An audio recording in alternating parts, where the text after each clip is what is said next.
Welcome back to guys, स्वागत है आपका फिर से एक नए वीडियो में। गाइस, आप अगर एक बीएसएनएल कर्मचारी हो तो आपकी जो पेंशन योजना है, पुरानी पेंशन योजना, उसको बंद किया जा रहा है। मतलब जो पुरानी पेंशन योजना चलती थी, सुपर एन्युएशन पेंशन फंड करके आपको एलआईसी के माध्यम से जो फंड मिला करता था, वो बंद होने जा रहा है और उसकी जगह एनपीएस जो राष्ट्रीय पेंशन योजना प्रणाली है उसको स्टार्ट किया जा रहा है। ठीक है, अब यहाँ पर बात आती है कि इस योजना को, जो कि पुरानी योजना थी एलआईसी की, इसको बदलकर एनपीएस क्यों कर रहा है बीएसएनएल मैनेजमेंट।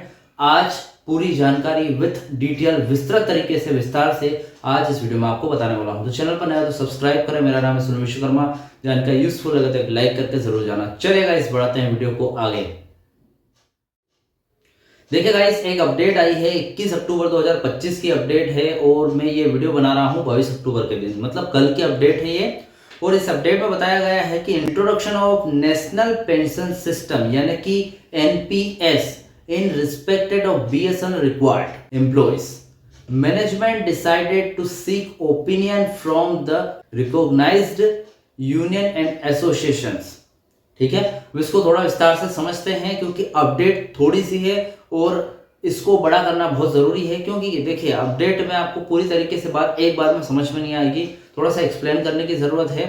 मेरे एक सब्सक्राइबर ने बोला था, भैया इतना एक्सप्लेन क्यों करते हो, हमको समझ में नहीं आता है क्या? तो भैया देखिए, आपको आता है लेकिन बहुत सारे ऐसे हैं जिनको पूरी तरीके से समझाना जरूरी है। ठीक है, मतलब कुछ बातें क्या है समझ में नहीं आती है, तो मैं खुद भी उनको रिसर्च करके खुद को एक्सप्लेन करता हूं पहले, फिर आपको यहाँ पर एक्सप्लेनेशन देता हूं। ठीक है, तो ये अपडेट है। अब इस अपडेट को थोड़ा सा विस्तार से समझते हैं यहाँ पर, थोड़ा सा डिटेल तरीके से। ठीक है, आखिर क्यों ये बदलने की कोशिश कर रहा है। ठीक है, बीएसएनएल में कर्मचारियों की पेंशन योजना में बड़ा बदलाव आ रहा है। अब एलआईसी की जगह एनपीएस किया जा रहा है। ठीक है, अब मेन डिसीजन देखते हैं। बीएसएनएल भारत संचार निगम लिमिटेड, जो उनका मैनेजमेंट है, ने अपने हाल ही में नियुक्त कर्मचारियों के लिए सेवानिवृत्ति रिटायरमेंट के बाद मिलने वाले पेंशन की पुरानी व्यवस्था को बदलने का फैसला लिया है। ठीक है, पिछली जो व्यवस्था थी, पुरानी व्यवस्था, उसको बदलने जा रही है। अब अभी तक इन कर्मचारियों को भारतीय जीवन बीमा निगम यानी कि एलआईसी के माध्यम से एक सेवानिवृत्ति यानी कि retirement pension fund, superannuation pension fund का लाभ मिलता था। लेकिन अब इस मौजूदा योजना की जगह राष्ट्रीय पेंशन प्रणाली एनपीएस को लागू करने का निर्णय किया गया है। ठीक है, अब ये बदलाव क्यों किया जा रहा है इसके बारे में भी जान लेते हैं। बीएसएनएल मैनेजमेंट का कहना है कि कर्मचारियों को बेहतर और अधिकतर फायदेमंद पेंशन योजना प्रदान की जाए। राष्ट्रीय पेंशन प्रणाली एनपीएस को अक्सर एक आधुनिक, बाजार से जुड़ी और पारदर्शी पेंशन योजना माना जाता है। ठीक है, इस योजना के फायदे और नुकसान क्या हो गए, इसकी विस्तार से जांच के लिए एक समिति, मतलब कमेटी भी बनाई गई है। ठीक है, अब देखिए, पुरानी एलआईसी काफी टाइम से चलती आ रही है, आपको भी पता होगा। बीएसएनएल में क्या, अगर आप पुराने कर्मचारी हो, नहीं भी हो तो भी आपको बता दूं कि ये जो एलआईसी है, ये पुराने ढंग से चलती आ रही है और पुराने टाइप से चलती आ रही है, जहां पर आपको एक फंड मिलता है एलआईसी का, जिसको सुपर एन्युएशन पेंशन फंड भी बोला जाता है। उसके माध्यम से आपको जितने भी लाभ मिलते हैं पेंशन के, उसके माध्यम से मिलते हैं। ठीक है, अब यहाँ पर इसको थोड़ा सा चेंज किया जा रहा है, और चेंज इसलिए किया जा रहा है क्योंकि यहाँ पर कुछ स्टॉक मार्केट से जुड़ी हुई यहाँ पर फायदे हैं। उसके बाद बहुत सारे बेनिफिट्स हैं जो एलआईसी, जो पुरानी पेंशन योजना उसमें नहीं मिला करते थे। दोनों में अंतर करके भी बताऊंगा आपको कि दोनों में क्या क्या मिल रहा है, और हर एक चीज डिटेल तरीके से समझेंगे यहाँ पर। ठीक है, अब कर्मचारियों और यूनियनों की राय क्यों ली जा रही है। अब यहाँ पर क्या है, मैनेजमेंट कर्मचारियों और यूनियंस जैसे कि बीएसएनएल, यू है, एनएफटीई है, इन सारे संघों की राय भी ले रही है कि हम राष्ट्रीय पेंशन प्रणाली योजना यहाँ पर लागू करें तो किस प्रकार से यहाँ पर हर एक चीज की मतलब जानकारी ली जा रही है कि करें तो इसमें क्या क्या फायदा होगा, करें या फिर ना करें। ठीक है, हर एक चीज की यहाँ पर मीटिंग्स होंगी। ठीक है, यह एक बहुत ही महत्वपूर्ण फैसला है जो सीधे तौर पर कर्मचारियों के भविष्य की आर्थिक सुरक्षा को प्रभावित करेगा। ठीक है, हाँ, वो तो प्रभावित करेगा, इफेक्टिव करेगा, लेकिन अच्छे ढंग से। ठीक है, यहाँ पर कोई माइनस नहीं होगा, उनका प्लस ही होगा जो भी होगा। इसलिए बीएसएनएल प्रबंधन, जो कि मैनेजमेंट है, ने इस बड़े बदलाव को लागू करने के लिए पहले कर्मचारियों का प्रतिनिधित्व करने वाली मान्यता प्राप्त यूनियनों और एसोसिएशनों ने उनकी राय विचार जानने का निर्णय लिया है। ठीक है, अब तक क्या हुआ वो देख लेते हैं। फिलहाल 25 अगस्त 2025 को बीएसएनएल प्रबंधन ने यूनियनों और एसोसिएशन के प्रमुख नेताओं, जो लीडर्स है, के साथ एक बैठक की और उन्हें इस बदलाव के बारे में बताया। बदलाव के बारे में यहाँ पर सूचित कर दिया गया है हर एक लीडर्स को यूनियन के। उसके बाद समिति का गठन, कारपोरेट कार्यालय ने इस नई प्रणाली यानी कि एनपीएस के सभी पहलुओं में क्या क्या आते हैं, फायदे नुकसान, लागू करने की प्रक्रिया, जो भी प्रोसेस वगैरह है, सबकी गहराई से जांच करने के लिए एक विशेष समिति का गठन किया है। ठीक है, मतलब एक जो विशेष यहाँ पर टीम है जो कि इन सबके फायदे और नुकसान वगैरह की जांच करेगी और फिर ये लागू की जाएगी। ठीक है, अब यहाँ पर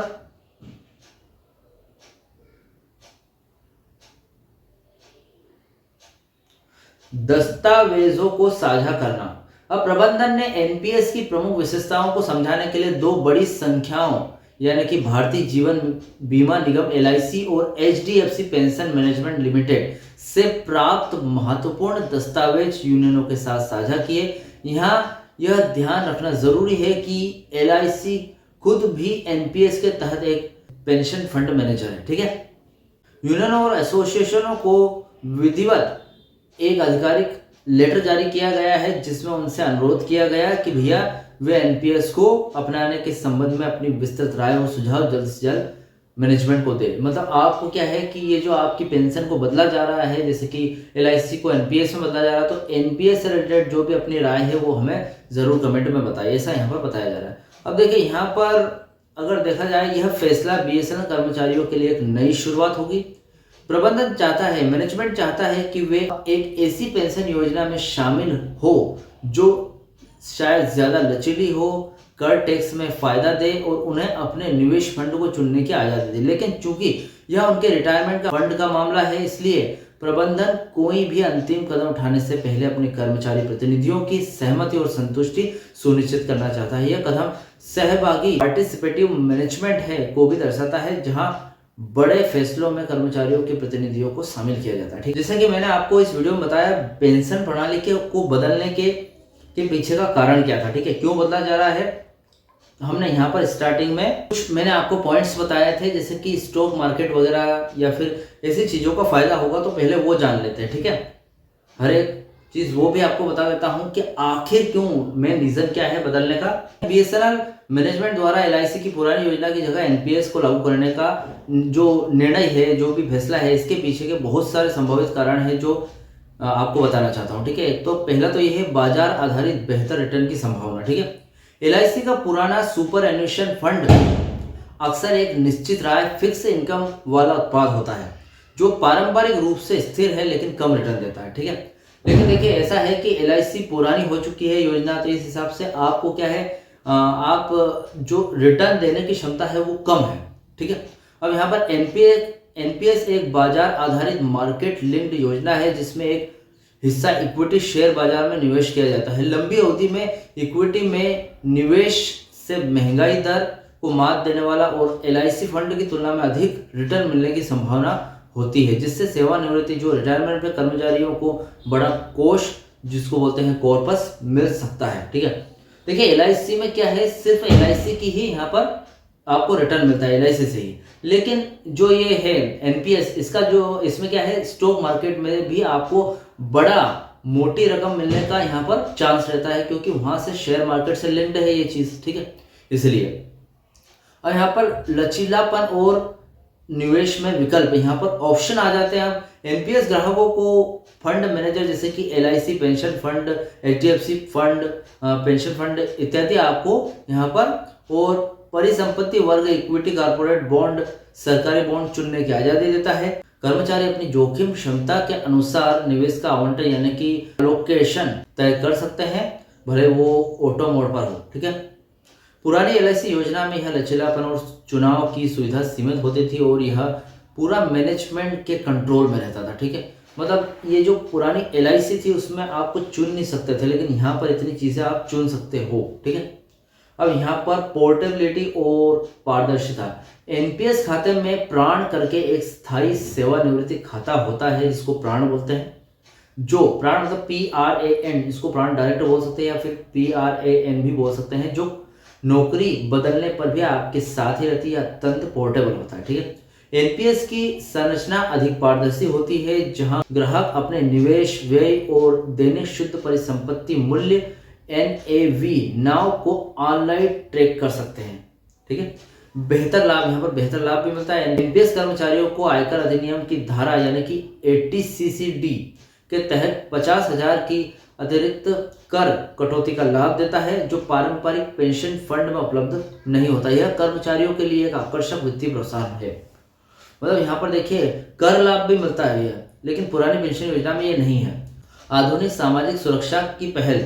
एनपीएस केंद्र सरकार की एक सामाजिक सुरक्षा पहल है जिसका उद्देश्य देश भर में एक समान और मजबूत सेवा रिटायरमेंट प्रणाली बनाना है। ठीक है, बीएसएनएल का एनपीएस को अपनाना इस राष्ट्रीय ढांचे के साथ तालमेल बिठाने का एक प्रयास हो सकता है। ठीक है, अब इन दोनों में अंतर बता देता हूँ आपको। एक यहाँ पर चार्ट दिखाई दे रहा होगा आपको, उस चार्ट के हिसाब से प्रकृति, रिटर्न, जोखिम, लचीलापन, पोर्टेबिलिटी, कर, लाभ, निकासी और नियतात्मक के बैलेंस पर हम इसको यहाँ पर करने वाले हैं। ठीक है, तो देखिए यहाँ पर दोनों में अंतर, एलआईसी और एनपीएस में अंतर। ठीक है, एलआईसी सेवानिवृत्ति पेंशन फंड पुरानी व्यवस्था है, राष्ट्रीय पेंशन प्रणाली यानी कि एनपीएस नई व्यवस्था है। ठीक है, आमतौर पर एक परिभाषी योगदान या गारंटी रिटर्न वाली योजना है। मतलब एलआईसी में गारंटी होती है एक बाजार आधारित, और जो एनपीएस है वो एक बाजार आधारित और परिभाषित योगदान देने वाली योजना है। देखिए यहाँ पर रिटर्न मिलने की संभावना ज़्यादा है एनपीएस में, लेकिन लॉस भी हो सकता है।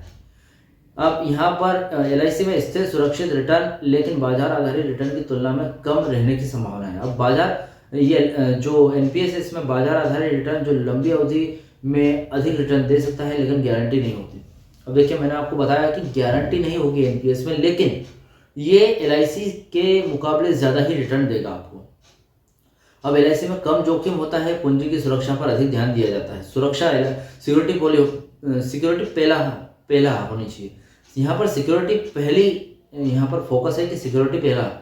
ठीक है, अब मध्यम, ये एलआईसी में एनपीएस में मध्यम से जोखिम निवेश के विकल्प पर निर्भर करता है कि आप कौन सा चुनते हो और आपको कितना ज़्यादा जोखिम, यहाँ पर कितना ज़्यादा खतरा होता है। ठीक है, अंतर है वो मैंने यहाँ पर लिस्ट में आपको पूरी जानकारी विस्तृत तरीके से दे दी है, आप स्क्रीनशॉट में स्कैन कर सकते हैं। ठीक है, और यहाँ पर बहुत सारी चीज़ें हैं जो कि जैसे कि ग्राहकों को फंड मैनेजर और इक्विटी डेट में निवेश का अनुपात चुनने की आज़ादी होती है एनपीएस में। उसके बाद अत्यधिक पोर्टेबल ब्रांड जो आपको बताया मैंने, इसके बारे में विस्तार से जानकारी आपको बता दी है। इसका स्क्रीनशॉट लेकर आप डायरेक्ट अंतर भी जान सकते हैं। ठीक है, तो फिलहाल ये थी 21 अक्टूबर 2025 की लेटेस्ट अपडेट जो पेंशनर्स के लिए बहुत ही ज़्यादा ज़रूरी थी। ठीक है, अब यहाँ पर इस अपडेट से रिलेटेड कोई भी डाउट, क्वेश्चन वगैरह हो तो मुझे कमेंट बॉक्स में कमेंट कर सकते हैं। वीडियो अच्छा लगा तो वीडियो को लाइक, कमेंट, शेयर जरूर करें। मिलते हैं गाइस नेक्स्ट वीडियो में। सी यू सून।